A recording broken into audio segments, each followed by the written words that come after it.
नमस्ते गाइज, ये है 10 रुपए का नोट। इसको बनाने के लिए इंडियन गवर्नमेंट को 96 पैसा खर्च करना पड़ता है। और ये है 20 रुपए का नोट। इसको बनाने के लिए इंडियन गवर्नमेंट को 95 पैसा खर्च करना पड़ता है। तो अगर आप देखोगे तो 20 रुपए को बनाने के लिए कम खर्चा आता है। उसी तरह से ये जो 200 रुपए का नोट है, इसको बनाने के लिए इंडियन गवर्नमेंट को 2 रुपीज 37 पैसा खर्च करना पड़ता है। और ये जो 500 रुपए का नोट है, इसको बनाने के लिए 2 रुपीज 29 पैसा खर्च करना पड़ता है। मतलब 500 रुपए को बनाने में 200 रुपए से कम खर्चा आता है। और सबसे मजेदार बात ये है कि ये जो 1 रुपीज का कॉइन है, इसको बनाने के लिए 1 रुपीज से भी ज्यादा खर्च करना पड़ता है। मतलब इंडियन गवर्नमेंट जब ये 1 रुपीज का कॉइन बनाता है, उसमें वो लोग 1 रुपी 11 पैसा स्पेंड करता है। मतलब यहाँ पर एक चीज को लॉस में बनाया जा रहा है। तो इससे तो एक सवाल आता है कि अगर कॉइन्स को बनाना इतना महंगा है, तो इंडियन गवर्नमेंट सिर्फ पेपर को प्रिंट करना चाहिए था, पेपर मनी को, और कॉइन्स को बंद कर देना चाहिए था। पर ये इतना सिंपल नहीं है। पैसा को समझने के लिए हमें समझना पड़ेगा कि इसका जन्म कैसे हुआ, इसको जन्म किसने दिया, और सबसे इंटरेस्टिंग सवाल, ये जो 2-3 रुपीज का जो कागज का टुकड़ा है, इसको इतना वैल्यू कौन देता है। मतलब ये जो कागज का टुकड़ा के लिए 2 भाइयों के बीच बंटवारा हो जाता है, फैमिलीज के बीच बंटवारा हो जाता है, इसको ये वैल्यू कहाँ से मिलता है और ये वैल्यू कौन देता है। इन सब सवालों को समझने के लिए हमें इतिहास में थोड़ा सा पीछे जाना पड़ेगा। मतलब मैं बहुत पहले का बात कर रहा हूँ, जब लोग हंटर्स एंड गैदरर्स थे। उस समय लोग छोटे छोटे ट्राइब्स में रहते थे, और वो लोग क्योंकि हंटर्स एंड गैदरर्स थे, वो लोग मूव करते रहते थे। मतलब एक जगह पे वो लोग नहीं रहते थे। जहाँ पर उनको ज्यादा खाना मिलता था, वहीं पर वो लोग चले जाते थे। पर हर रोज तो खाना मिलता नहीं था, क्योंकि हर रोज शिकार जो है ना कामयाब नहीं होता था। तो इसीलिए वो लोग दूसरे ट्राइब्स के पास जाते थे और उनके साथ ट्रेड करते, मतलब व्यापार करते। वो लोग अपना हथियार दे देते थे और बदले में उनको खाना मिलता था। और ये जो प्रोसेस है, आज हम इसको बार्टर सिस्टम बोलते हैं। ये बार्टर सिस्टम का प्रोसेस एग्जैक्टली पैसे का कॉन्सेप्ट तो नहीं है, पर ट्रेड, व्यापार का इसी से जन्म हुआ था। फिर और सालों के बाद जब लोग थोड़ा सा और डेवलप होने लगे और लोग जब धीरे धीरे सेटल करने लगे, मतलब नदी के पास या फिर झील के पास रहने लगे, वो लोग जब खेत को उगाना स्टार्ट कर दिया, तब उनको बार्टर सिस्टम में बहुत ज्यादा प्रॉब्लम्स दिखना स्टार्ट हुआ और उनको और एक अच्छा सिस्टम का जरूरत महसूस हुआ। क्योंकि बार्टर सिस्टम में आपको हमेशा और एक इंसान को ढूंढना पड़ेगा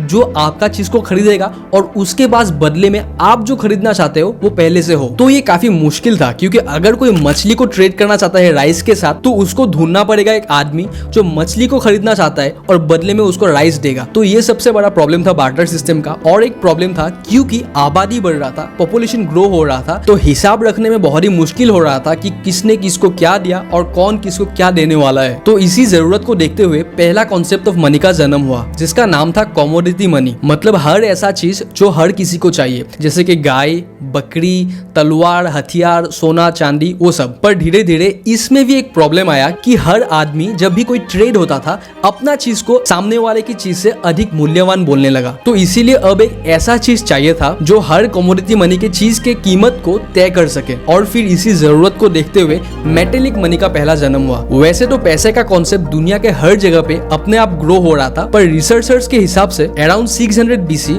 मतलब 2623 इयर्स अगो, लीडिया जो आज का तुर्की है, वहां पर पहली बार मेटेलिक कॉइन का इजाद हुआ था। वो कॉइन्स सिल्वर एंड गोल्ड का मिक्सचर होता था और उसका नाम था लीडिया स्टैटर। उसको दुनिया का पहला स्टैंडर्डाइज कॉइनेज माना जाता है। मतलब आज का पैसा जैसे कि हर सिक्का दिखने में सेम होता है, उसी तरह से लीडिया स्टार्टर जो था ना, उसका हर सिक्का दिखने में, वजन में, और जो मेटल का मिक्सचर था गोल्ड एंड सिल्वर का, वो लगभग सेम था। और 500 BC तक जब ग्लोबल ट्रेड बहुत ज्यादा होने लगा था, तब इस सिक्कों का बहुत ज्यादा इस्तेमाल हुआ था। पर ये सिक्के काफी भारी थे, उनको ट्रांसपोर्ट करने में बहुत ही मुश्किल होता था और इनको काउंट करने में भी बहुत मुश्किल होता था। तो इसीलिए चाइना में पहली बार जन्म हुआ पेपर मनी का। और ये पेपर मनी का कॉन्सेप्ट धीरे धीरे पूरा दुनिया में फैलने लगा, और ये कॉन्सेप्ट मॉडर्न होते होते आज का बैंकिंग सिस्टम का भी जन्म हुआ। अगर आपको हिस्ट्री ऑफ मनी के ऊपर एक डेडिकेटेड वीडियो चाहिए तो आप नीचे कमेंट कर सकते हैं। अभी बात करते हैं कि पैसे को उसका वैल्यू कहाँ से मिलता है।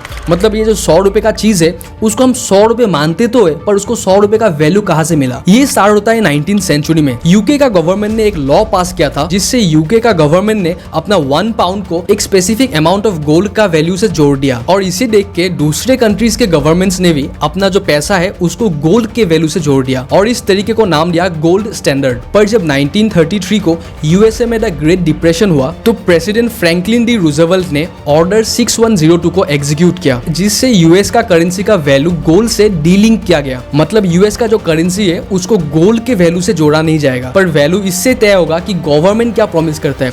गवर्नमेंट प्रॉमिस करेगा एक वैल्यू को, और लोग जो है ना, वो कॉन्फिडेंस दिखाना पड़ेगा गवर्नमेंट को कि वो लोग ट्रस्ट करते हैं गवर्नमेंट के ऊपर कि ये जो कागज का टुकड़ा है ये एक वैल्यू होल्ड करता है। और इसी से फिएट मनी का जन्म हुआ, जो कि आज पूरी दुनिया में हर देश इसी कॉन्सेप्ट को यूज करता है, पर उसी गोल्ड स्टैंडर्ड का असर हमारे रुपीज में अभी भी दिखता है। जैसे कि आज भी हमारे पेपर करेंसी में लिखा जाता है, I promise to pay the bearer the sum of amount. ये एक हिस्टोरिकल रेफरेंस है। यहाँ पर ये कहा जा रहा है कि सेंट्रल बैंक हमको प्रॉमिस कर रहा है कि हमें वो जो कागज का टुकड़ा है उसका सेम वैल्यू का आइटम दिया जाएगा। वो आइटम आजकल वो खाने का चीज हो सकता है, कपड़ा हो सकता है, या फिर हम जो भी खरीदते हैं, पर हिस्टोरिकली ये गोल्ड के वैल्यू को दर्शाता है। गाइस, ऐसा वीडियोस बनाने के लिए एक हफ्ते का रिसर्च, एडिटिंग, वॉइस ओवर वो सब करना पड़ता है। तो अगर आपको ये वीडियो देख के अच्छा लग रहा है तो प्लीज लाइक एंड सब्सक्राइब जरूर करना। वापस हम वही सेम क्वेश्चन पे आते हैं जो हम वीडियो के स्टार्टिंग में पूछा था कि अगर गवर्नमेंट को 1 रुपीज को बनाने के लिए 1 रुपये से ज्यादा खर्च करना पड़ता है तो वो कॉइन्स को बनाना क्यों बंद नहीं कर देते। तो इसका सिंपल सा जवाब है लाइफ साइकिल, कि एक पैसा का लाइफ साइकिल कितना होता है। क्योंकि जब सेंट्रल बैंक पेपर करेंसी को प्रिंट करता है तो वो मैक्सिमम से 10 साल तक चलता है, फिर 10 साल के बाद वो टूट जाता है और सेंट्रल बैंक को फिर से वही सेम रुपीज को प्रिंट करना पड़ता है। पर एक कॉइन का लाइफ साइकिल 20-30 साल तक होता है। और अगर आप अपने वॉलेट में देखोगे भी तो आपको आसानी से 2003 या फिर 2009, 2005 ऐसे का कॉइन देखने को मिल जाएगा। तो ये ज्यादा लाइफ साइकिल ही एक कारण है जिसके लिए सेंट्रल बैंक लॉस में भी जो है ना कॉइन्स को बनाता है। होप करता हूँ आपको ये वीडियो काफी अच्छा लगा। अगर आपको ये वीडियो अच्छा लगा तो आपको ये वीडियो भी काफी पसंद आएगा।